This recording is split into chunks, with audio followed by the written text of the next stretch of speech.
Hi, I'm Rod Kurtz. This is Bridge City News. Here are some of the top stories we've been following. U.S. President Donald Trump arrives in Alberta for the G7 summit, and Bridge City News is there. Plus, tensions rise in the Middle East as Israel and Iran exchange missile fire. And the manhunt for the shooter who killed a Minnesota lawmaker and her husband comes to an end with an arrest. Your nation, your province, your southern Alberta. From the heart of Lethbridge, it's Bridge City News. Thanks for joining us. All eyes are on Kananaskis, Alberta today as the G7 summit is underway. Air Force One was spotted over Calgary as U.S. President Donald Trump arrived on Canadian soil. Reporters are keeping a particularly close eye on Trump and his interactions with Prime Minister Mark Carney. Both leaders have been speaking regularly over phone and text, trying to resolve the economic spat caused by U.S. tariffs. Our Jeanette Roche is at the G7 and joins us now. Jeanette, while we'll get to all the politics in just a moment, this is really a chance for Alberta to show off to the world. Yes, Rod, I have to tell you, if the organizers of the G7 summit put in for a request, a special request for some very beautiful weather over these few days in the Canadian Rockies, they could not have planned it any better. We're talking sunshine, just a little bit of wind, not a lot of smoke due to those wildfires either. So how's that for a beautiful, lovely Alberta welcome, and especially a Canadian welcome to our Canadian Rockies here. Now, as you can imagine, security is very tight. No one is allowed in and out of anywhere close to the Kananaskis area without undergoing very rigorous scrutiny, security clearance, including the skies above us are being monitored. We're under a restricted airspace. There was one aircraft on Sunday who was redirected by the military. I've spoken to law enforcement and fire officials as well, and they've been watching the area for weeks, including the bush and the backcountry area. No one's allowed to camp or hike in and out of there. As you can imagine, security is extremely tight as these world leaders, most of them touching down on a Sunday, and as you mentioned there, with the arrival of Air Force One on Sunday as well. Reporters are keeping a particularly close eye on the U.S. president's interactions with Mark Carney. Now, both Trump and Carney have met privately here at the G7. Both leaders have been speaking regularly over the phone and text for weeks now as they try to resolve the economic spat caused by the tariffs. Trump says Canada and the U.S. have, quote, different concepts about a potential deal. But here's what Carney had to say earlier today during the obligatory G7 photo op. Mr. President, welcome to Canada. It's a great honor. Happy birthday. A few days short. A little bit. A few days short, but didn't have a chance to see you on the day. Happy birthday to the U.S. military as well, 250th, and this is the 50th birthday, if you will, of the G7. This marks the 50th birthday of the G7, and the G7 is nothing without U.S. leadership, and your personal leadership, leadership of the United States. Many issues, geopolitics, economic, technology, and working hand in hand with the United States, Canada and the United States, and the other G7 partners with your leadership. I'm very much looking forward to the meeting. I'm grateful to have you. Thank you very much, Mark. I appreciate it, and we've developed a very good relationship, and we're going to be talking about trade and many other things. And we have a whole group of people, some traders and some other people. I see my top economy people. But we have a very talented group of people, and you do too, and I know they work together very well. I look forward to that. The G7 used to be the G8. Barack Obama and a person named Trudeau didn't want to have Russia in, and I would say that that was a mistake, because I think you wouldn't have a war right now if you had Russia in. And you wouldn't have a war right now if Trump were president 4 years ago. Now, it's interesting to note that Trump's relationship with our former Prime Minister, Justin Trudeau, was fairly poor. Today, Trump said that his relationship with Mark Carney is, quote, very good. Now, Canada earlier today had bilateral meetings with several nations, including Italy, France, Japan, and the United States. As we get into Tuesday, we're going to be seeing the welcoming of the UN Secretary General of NATO, as well as the Ukrainian President Volodymyr Zelensky. So, Rod, it will be interesting to see how the nations come together to support Ukraine, especially with their ongoing conflict with Russia. Jeanette, thanks for that. BCN's Jeanette Rocher from the G7 Summit in Kananaskis, Alberta. It is the fourth day of the conflict between Israel and Iran that has wreaked considerable damage and caused casualties on both sides. Iran fired new waves of missile attacks on Israel early today, killing at least 8 people. Here's what happened during a live broadcast on Iran's state-run news agency.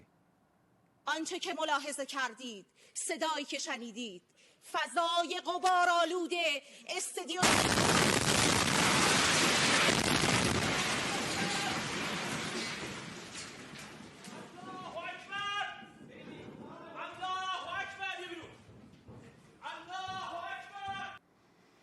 Meanwhile, Israel has warned residents of part of Tehran to evacuate ahead of new strikes, as the Israeli military claims it has achieved air superiority over the Iranian capital and could fly over the city without facing major threats.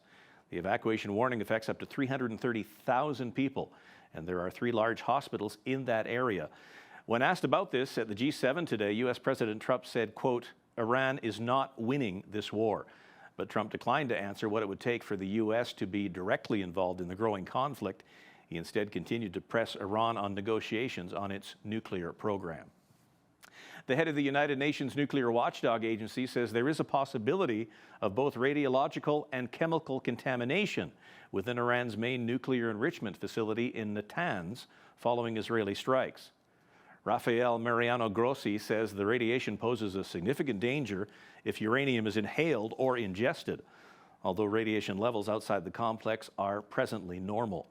Grossi warns military escalation threatens lives and there's serious consequences for people and the environment. The suspect wanted in connection with the shooting of 2 Minnesota lawmakers has been arrested and charged with 2 counts of murder and 2 of attempted murder. We get more in this report from the Associated Press. A 2-day manhunt for the person suspected of killing 1 Minnesota lawmaker and wounding another ended on Sunday. Suspect Vance Bolter crawled to officers in surrender after authorities located him in the woods near his home. Bolter has been charged with 2 counts of murder and 2 of attempted murder, accused of posing as a police officer and fatally shooting former Democratic House Speaker Melissa Hortman and her husband Mark in their home early Saturday in the northern Minneapolis suburbs. Senator John Hoffman, also a Democrat, and his wife Yvette were also injured at their Champlin home about 9 miles away. Multiple agencies were there as FBI laid hands on it and Minnesota State Patrol put the handcuffs on. One man's unthinkable actions have altered the state of Minnesota. Authorities have not given a motive for the attack, but police found a list of around 70 names in Bolter's vehicle, a fake police car which was left at the scene of the crime. The list of names included prominent state and federal lawmakers, community leaders, and abortion rights activists. Bolter has been described by friends and former colleagues as a devout Christian who attended an evangelical church and went to campaign rallies for President Donald Trump.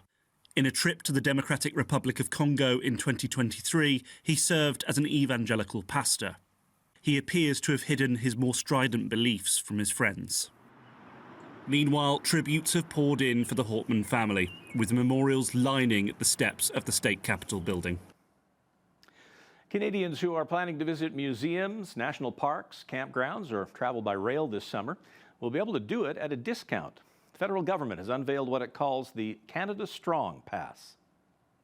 From June 20th to September 2nd, the pass will offer expanded access to Canada's nature and culture. This includes free admission for everyone to our beautiful national parks, historic sites, and marine conservation areas administered by Parks Canada, and 25% discount on camping fees. Free trips for children under 17 when accompanied by an adult on Via Rail trains, and 25% discount for young adults between the age of 18 and 24. free admission in our national, provincial, and territorial museums for children age 17, and under 50% discount for young adults age 18 to 24. And I'm very happy to see how these initiatives will create momentum across the country, with the same free admission and discounts to be offered at a number of provincial and territorial museums across the country. A disciplinary hearing involving allegations of misconduct against the Lethbridge police chief has concluded after the chief was found not guilty.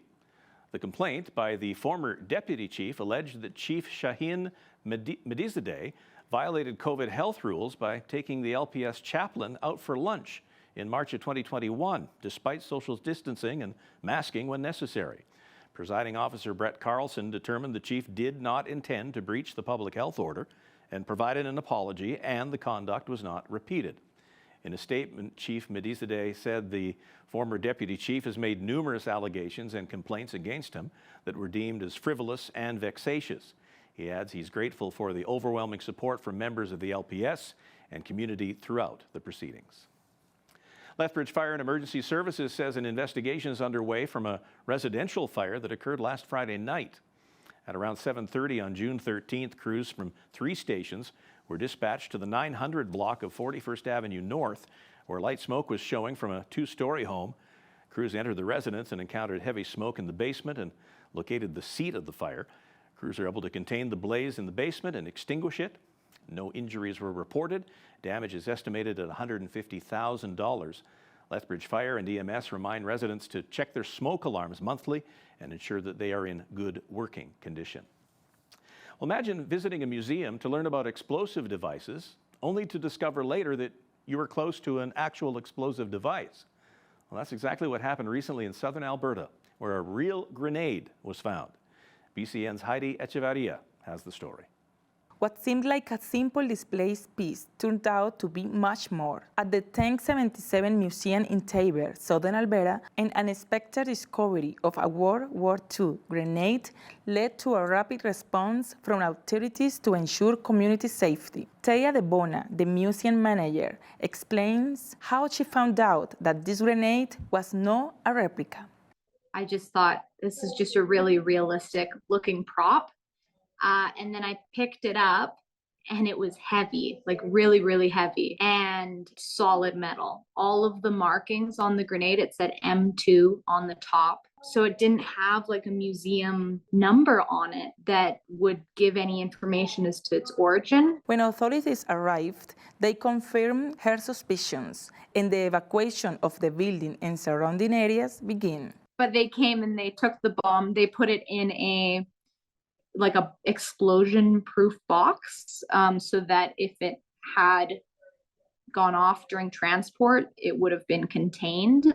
And then I have already been told they did destroy it. Although the grenade surprised everyone, De Bona has a theory about how it could have gotten into the museum. What likely happened was a veteran took it when he was being trained for to go overseas and fight in World War II. So it had explosives inside, and thought that because it was a training grenade, it was harmless. It got donated with a bunch of other military stuff in his collection, possibly. It didn't have a fuse. So in the 40s, it was made to not go off when you pull the pin, right?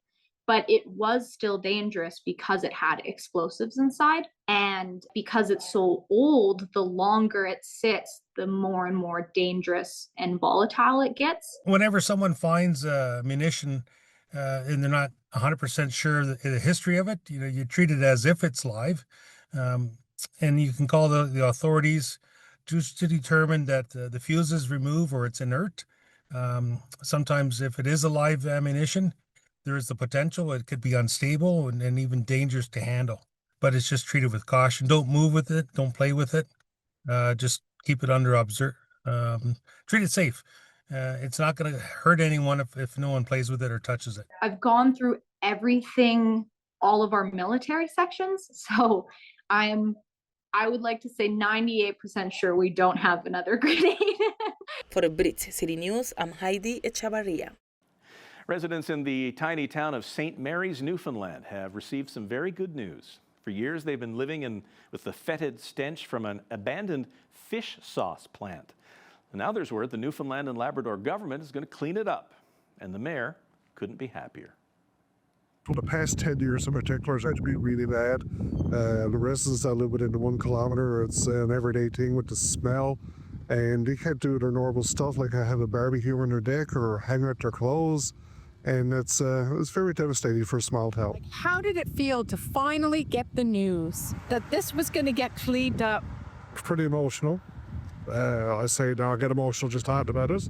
I had to close my door in my office and go up, and Baby Jay actually said, we're finally there. I was quite emotional for a small town and to be forgotten about for so long, and all of a sudden now we're after being successful in getting this cleanup funded. Fish sauce. Whew. The mayor says once the cleanup is done, he hopes council will put the plant site up for auction and another business will step in. Britain's real-life spies have finally caught up with James Bond. MI6 has appointed its first female chief since the agency was founded in 1909. Blaise Metrowelli is currently the Director of Technology and Innovation, but will take the reins of MI6 in the fall. International Relations Professor Dan Lomas talks about how life is imitating art. This is a historic moment. The glass ceiling has finally been broken when it comes to the top job going to a woman. Of course, it's more important as well in terms of, I think, the service and where it's going to go. So in terms of the backstory of the new chief, she has come from a tech background, but she's also worked for the sister agency to the Secret Intelligence Service, the Security Service, MI5. So she has experience from working across the UK intelligence community. I think when you watch the Bond films, and particularly when you watch Judi Dench and how she plays it, I wouldn't particularly say that she's feminine in terms of her mannerisms towards Bond. So it's very kind of, she survives by being male-like, I think, in how she operates. But in the real world, some of the best officers out there are women, because contrary to the image that women are Mata Hari-like figures, which is not the case and what films often get wrong. And while we're in the UK, London's Victoria and Albert Museum has decided to do something different and let people see what's in storage. It's opened up its storerooms for visitors to view and, in many cases, touch the items within. On average, museums have 1 to 5% of their collections on show. What we're doing here is saying, no, this whole collection belongs to all of us. This is a national collection and you should have access to it. So that is our kind of fundamental principle. And as part of that, we need to be able to look at and research the full and expansive histories of our collections and make them truly accessible. So I think access is one answer, and then transparency about what we know about our collections is really key as well, so that we can talk very openly about where things have come from, how they ended up in the V&A's collection. People are making so many interesting choices. They'll be asking for a dress, plus a piece of, ceramic, plus it's so interesting to us all to be able to see that and witness that. And they don't need to be researchers. They may be the researchers of the future, but you don't need credentials to use that service, which is also a new thing. People can use the service just because they want to, they're interested. The Victoria and Albert Museum's East Storehouse is 170,000 square feet. That's bigger than 30 basketball courts and holds more than 250,000 objects, 350,000 books, and 1,000 archives. In sports, Gavin McKenna of the Medicine Hat Tigers has been awarded the David Branch Player of the Year Award for the Canadian Hockey League.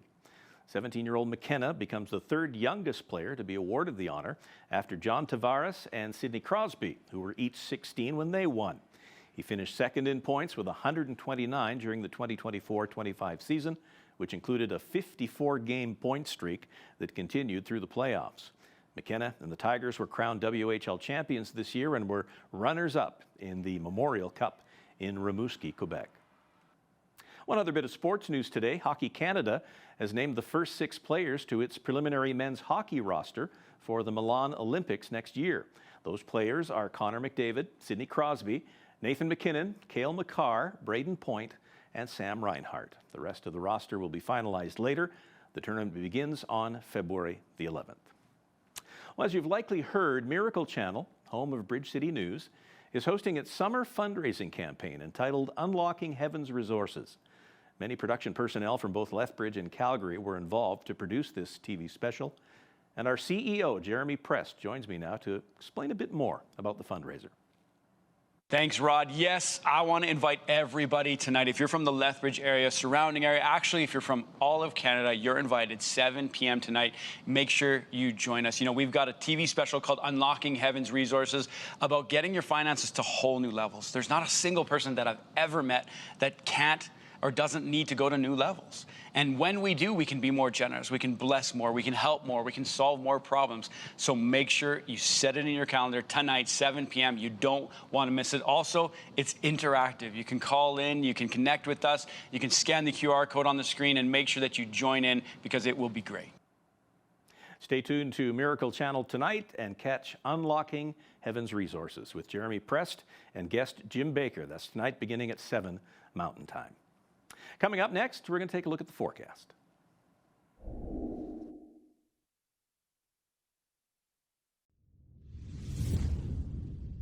Our 7-day forecast has us with a high of 26 and sunny skies for today. Tomorrow has a high of 28 with sunny skies. Wednesday and Thursday have highs of 27 and sunny skies. Friday is going to have partly cloudy skies with a high of 22.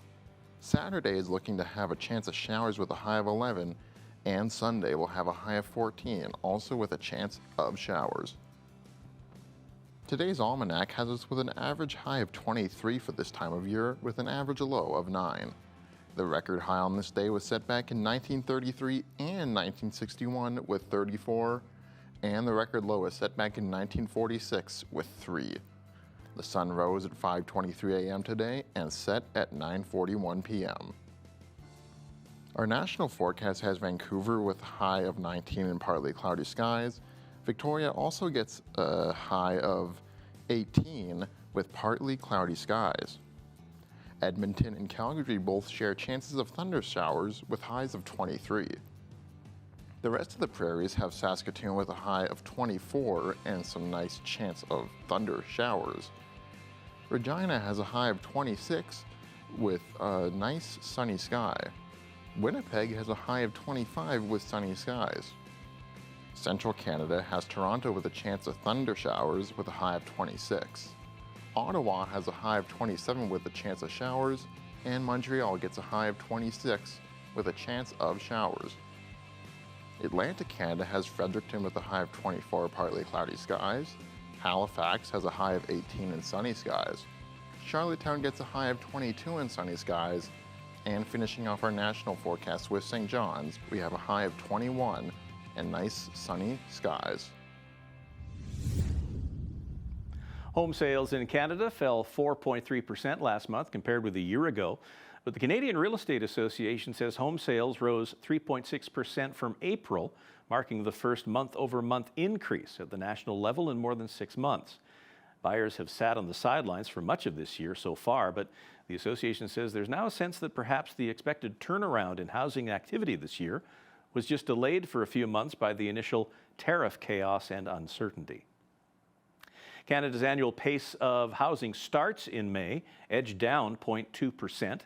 Canada Mortgage and Housing Corporation says the rate of housing starts was more than 279,000 units last month, compared with roughly 280,000 in April.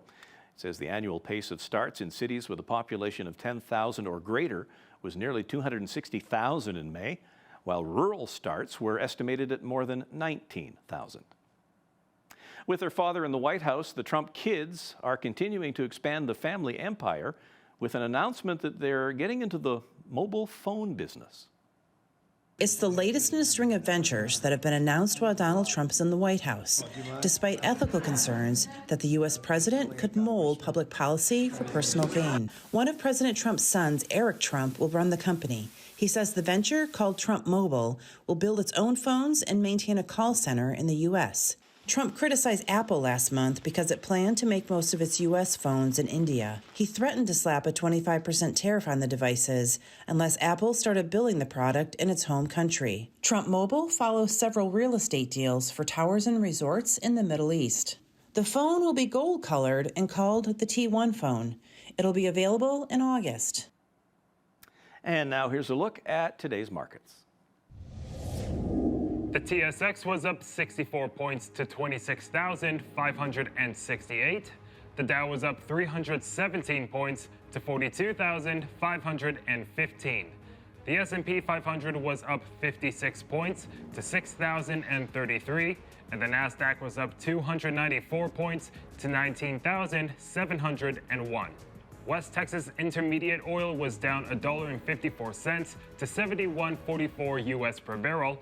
Natural gas was up 16 cents to $3.74 US. Gold was down 45.80 to 33.8540 US an ounce, and silver was up 3 cents to 36.31 US an ounce. Feed wheat is at $8.76 per bushel, barley is at $6.94, canola is at $16.73, and corn is at $7.70 per bushel. Live cattle June contract was up $1.92 to $227.02. Feeder cattle August contract was up $3.80 to $309.57, and lean hogs July contract was up $2.32 to $111.80. And the Canadian dollar was unchanged over the past 24 hours and currently sits at 73.70 US.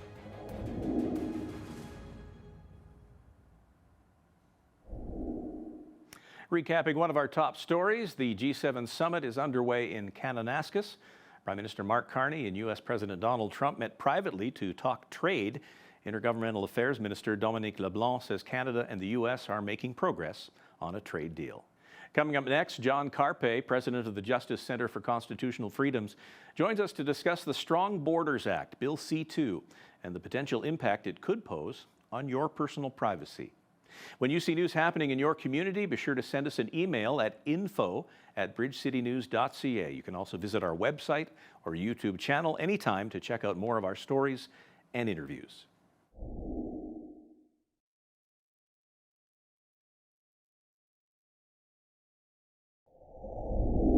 The federal government has introduced a new bill in the House of Commons. Bill C-2 is the so-called Strong Borders Act to combat crime and increase border security.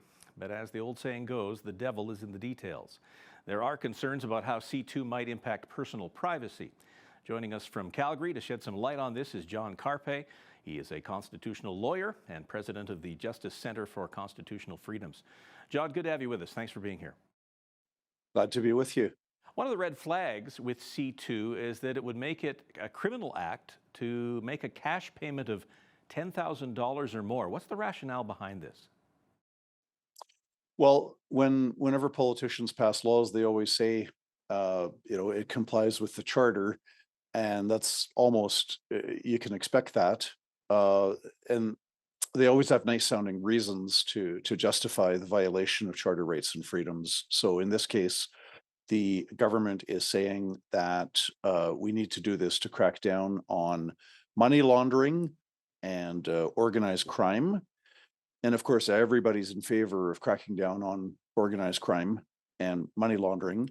But the right to use cash is a strong protection against surveillance by governments, surveillance by banks, surveillance by credit card companies, surveillance by other corporations.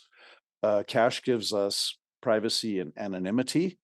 And even though, most Canadians are mostly using credit cards, it's very dangerous when the government takes a step towards criminalizing the use of cash. Now, I know Quebec already has a similar bill that allows police to seize an individual's cash if they're carrying more than $2,000. What is that in relation to? Well, it's that same hostility and suspicion towards cash. In Quebec, if you have $2,000 of cash on you, the police are entitled to deem that it is the proceeds of crime or that it relates to illegal activity. They can seize the cash. And then instead of the onus being on the Crown to prove that the cash is related to criminal activity, which is the way our criminal law system is supposed to work, in Quebec, the onus is on the citizen. If she wants to get her $2,000 back, she has to retain a lawyer and go to court and prove that it was, from a charity fundraiser or, from a legitimate source. The onus is on her, which is not good. When police are taking your money, the onus should be on the police and the Crown prosecutors to prove that it was the proceeds of crime. Now, is this just part of a move toward digital currency or maybe something more nefarious? Well, it could be. Central bank digital currency is a system that other countries have tried it, have practiced it, and it can be done. The technology is there to do it, whereby there's no more coins or bills, and we have all of the government, all of the money is just electronic numbers in a computer system. And that's very dangerous because the government then has control over all the money in the economy. Whereas when cash is available, the government does not have control over all the money. So central bank digital currency is a very serious threat.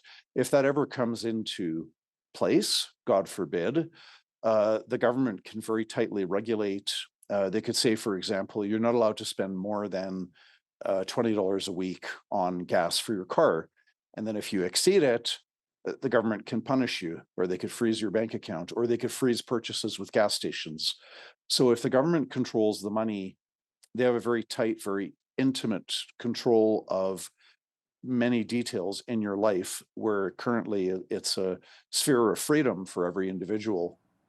Now, your organization has launched a petition calling on the Prime Minister to make changes to C2. What do you want to see? We've already had thousands of people sign it, and once we have a large number, we want to present those petitions to the federal government and make it clear that Canadians cherish their right to use cash. And the danger, people would argue correctly that, very few Canadians are currently using $10,000 cash to donate to a charity or to make purchases. That may well be true, but once the concept of criminalizing the use of cash is part of the law, it's very, very easy to say, well, we're going to change it from 10,000 down to 5,000, 5,000 to 1,000, 1,000 to 500, and then 500 to zero. So if we don't keep the use of cash out of the criminal code, once it's in there, it's not that hard to simply change the limit. Is it also true that in C2, in the bill, it would give police the right to search your mail without a warrant? Canada Post would get new powers to open mail, and this repudiates a 157-year-old tradition of Canada Post, which is an arm of the government, respecting the privacy of Canadians. Since 1867, and we're coming up to Canada Day soon, since 1867, we've had a privacy in the mail. That has not prevented police from doing targeted searches. So if police think that somebody's dealing in drugs or child pornography or whatever, there have been cases where police can get a warrant and they'll dress up as a Canada Post person or a courier to go deliver a package. And, they have the crime fighting tools in place. But to say that Canada Post gets a right to open our mail is a really serious violation of everyone's privacy. And it just makes the government that much more powerful. What do you say to those who might say that, they argue that this is just aimed at criminals, regular folk don't have any cause to worry? Well, this is why currently with search warrants, for example, police do not have the right to come into my house unless they have a search warrant. And so it does take some extra work for police, obviously. You've got somebody has to swear an affidavit saying that, let's pick on a guy named Mark Smith. Apologies to any Mark Smiths out there.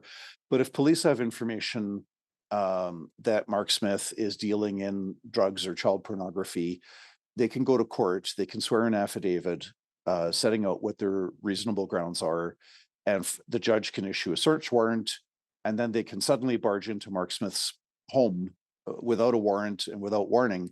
So the police have that crime fighting tool. But at the same time, if you're not a suspect of crime, your home is your castle, your home is sacrosanct. The police can't they're not allowed to come into your home. The other exception is if they have reasonable grounds to believe that a crime is in progress. So if there's a lot of screaming coming and it sounds like somebody's getting beaten up, they can walk right in without a warrant. Now, the same principle should apply to other surveillance, to electronic service providers having to turn over lists of subscribers to the government for opening mail. It should stay targeted where police have to get a search warrant for one individual and not just have this broad blanket new authority. In what ways could maybe that be used by government to punish Canadians who aren't, walking the line or going along with a certain government narrative? If people are on social media and making what could be called anti-government comment, what's the concern there of punishment being doled out? Well, we saw last year the federal government introduced Bill C-63, the Online Harms Act, and that gave, if that bill had passed, and it might be brought back, if that bill had passed, the federal cabinet would be able to create all kinds of regulations on internet service companies, and the government would have this broad power to decide what is hateful or not hateful. And they always talk about banning hate speech, but in practice that becomes banning speech that they hate. And hate is very, very subjective. And so with a strong surveillance act, if you get an expansion of state power, it can be a problem if a government decides that electronic services provider is sending out something that the government deems to be hateful. They can have access to all the subscriber lists. So in a way, this Strong Borders Act, which I call it the Strong Surveillance Act, it can go hand in glove with something else to regulate social media. And effectively, it's a huge step towards totalitarian tyranny, where we no longer have our freedoms of speech and conscience and religion and other freedoms. Just a final question about C2, John. Also concerns, I guess, in the bill that could limit the ability of individuals to claim asylum in Canada. Tell us about that part. I have not, unfortunately, I've not yet studied closely the provisions pertaining to immigration and refugees. One important thing to bear in mind is that when somebody shows up in Canada and claims to be a refugee, they don't yet have the guarantees that are afforded to refugees, because it first needs to be determined whether they really are a refugee or not. And sometimes there's a lot of confusion there, because some people assume that the moment somebody shows up and claims to be a refugee, that they've got a whole long list of rights. And that's not necessarily the case. There has to be a process first to determine if that claim is actually valid. If our viewers want to get more involved with Bill C2 and your petition, where could they go for more information on that? People are welcome to visit our website, which is www.jccf, so Justice Center Constitutional Freedoms, jccf.ca, and lots of information there, as well as the petition. John, thanks for joining us today. Appreciate your time. Thanks for having me on your show. John Carpe is the president of the Justice Center for Constitutional Freedom.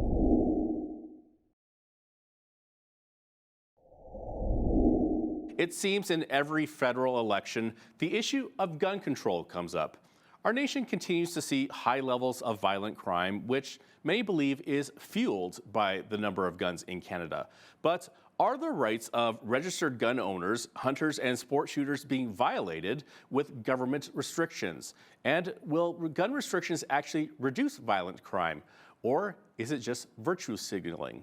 Joining us to chat about this is Rick Blakely. He is the president of the Lethbridge Fish and Game Association and Sport Shooting Facility. Rick, great to have you with us. Thank you very much. Good to be with you. First of all, can you just tell us a little bit about the Lethbridge shooting sport facility? Where is it located and what kind of sport shooting takes place there? Well, it's located in Penequin Park, down in the coulees. Um, the use of the range. Let's start with we have Blood Tribe Police, Lethbridge City Police. We have a whole bunch of police departments that use us, K Division, RCMP. So that's one use that's quite prevalent during the day.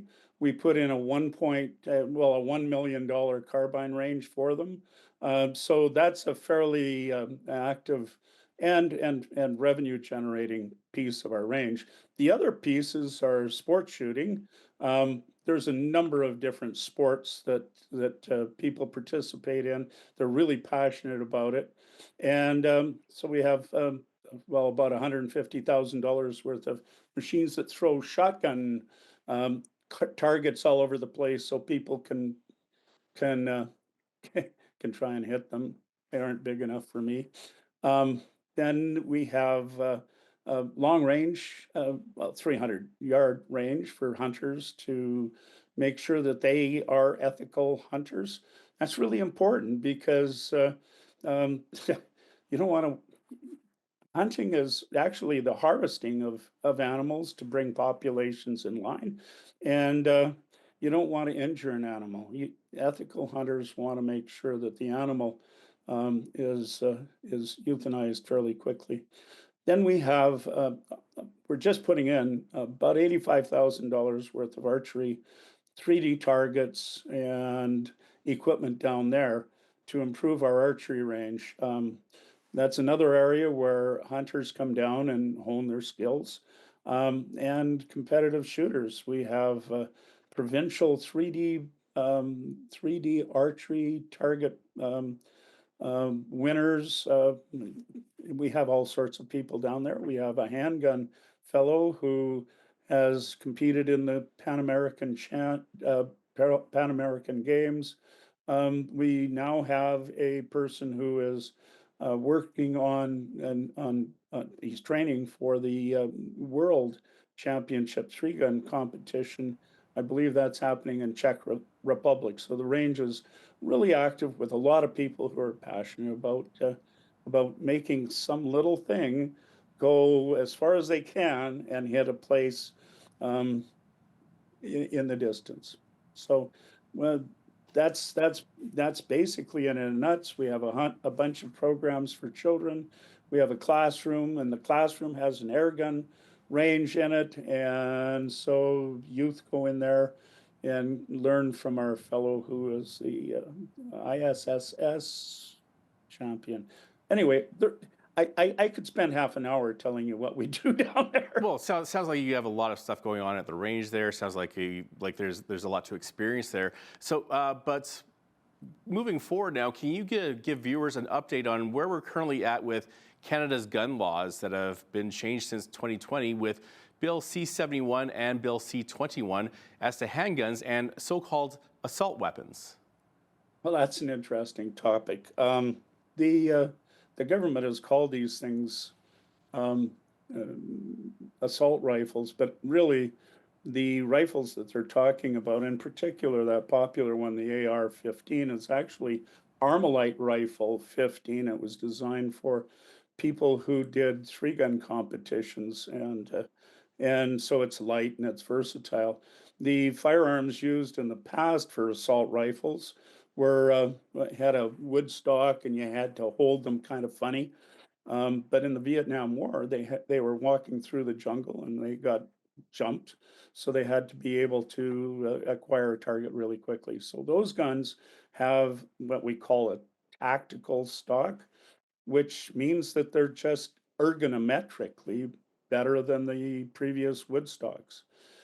The government decided that anything that looks like that is an assault rifle. As a matter of fact, they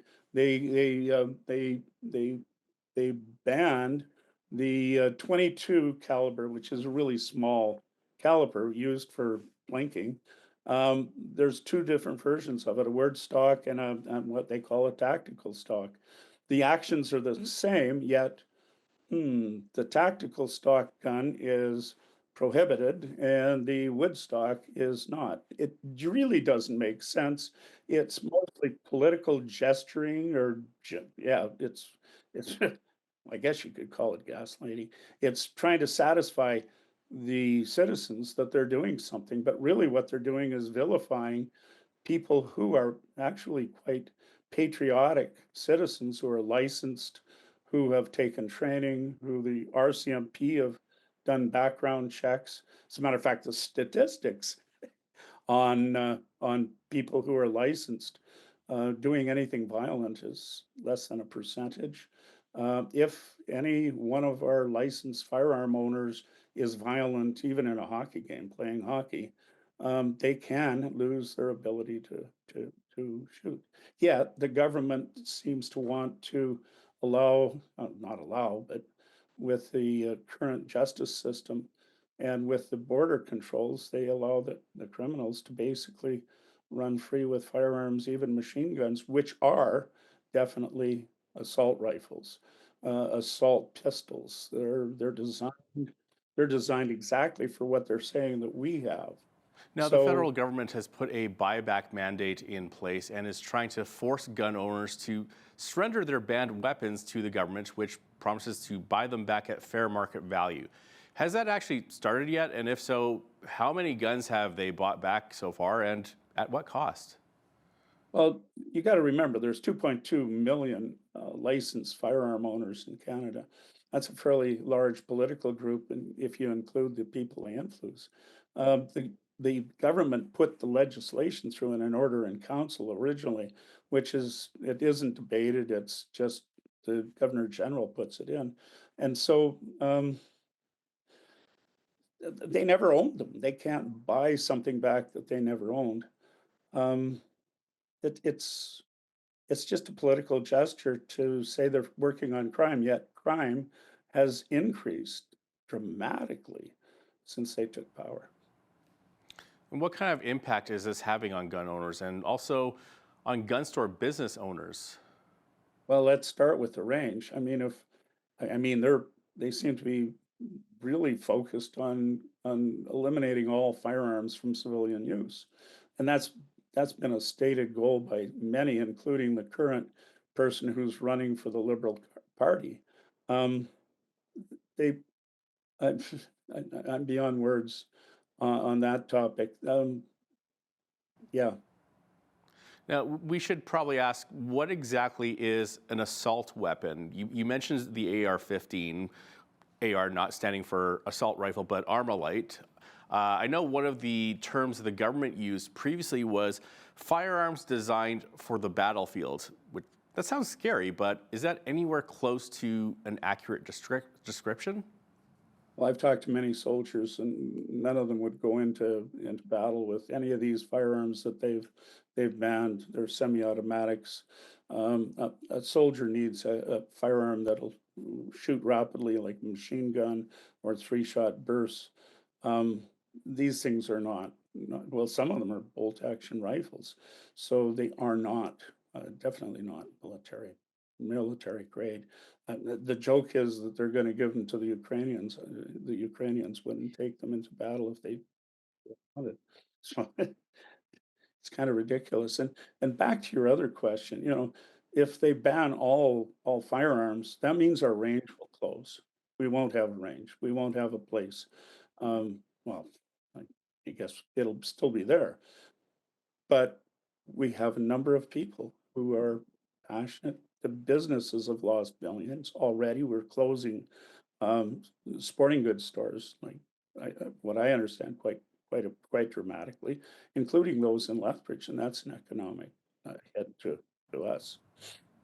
And I believe that the groups pushing for gun control are doing so out of honesty held beliefs that this will increase public safety.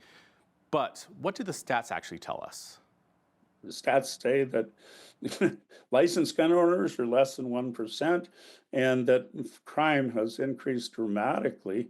And I forget the stat. I mean, it's a fairly large. If you look at the graph, it's going up quite considerably because of the lack of control at the border. Guns are coming across the border. They're coming in from Europe. The gangs are growing in size and power. I heard about a fellow who was caught with drugs and guns and cash, and the judge, I don't know if this is true, but the judge gave him his cash back, sent him on his way, and a policeman caught him buying a new gun on the streets of on the steps of the court. So is that effective? I would say not. So, and you're talking about gang crime in our cities, and so will this legislation actually fix anything? Are criminals law-abiding citizens in one area but not? And where are criminals getting their weapons from?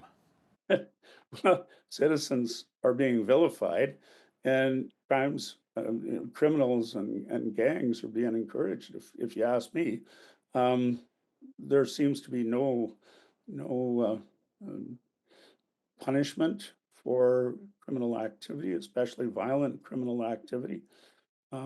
It's counterintuitive. It really is. It doesn't make sense. So that's why I kind of like Poilievre's phrase, common sense legislation. So now we're coming up to a federal election. So are there any federal parties that would repeal Bill C-71 or make changes to protect the rights of gun owners? Oh, definitely. The conservatives under Poilievre have said, this is ridiculous. It isn't a solution. We should be spending the millions, it could be billions, that would be spent on a buyback program on mental health, on police, on jail, on actually working with the youth to dissuade young people from going into gangs. So let's switch gears for a bit here and talk about the many individuals and even families with kids who come out to the Lethbridge sports shooting range. Is this a safe sport? Thank you for asking. We did a presentation to council about, I think it's 5 or 6 levels of safety. Our first level is everybody who uses the range, or everybody who uses the range should be a range officer, and that's a 4-hour training that we do, and it's mostly about attitude and being safe. And we're one of the only ranges in the middle of the city, so we have to be extra safe, and that's why we put in extra measures to ensure the safety of the range, including things that would catch errant bullets, bullet traps, all sorts of stuff. So there's about 6 levels of safety, up to and including the big coolie wall at the back of the range.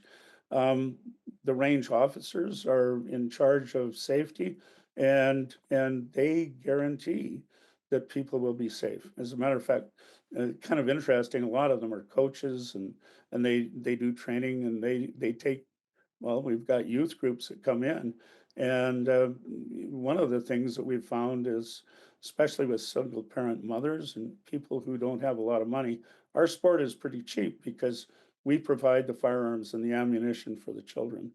And we're finding that they're getting out of the basement and the video games with blood and gore and coming and actually feeling what it feels like to be very responsible, understanding what rules are and why they're rules, and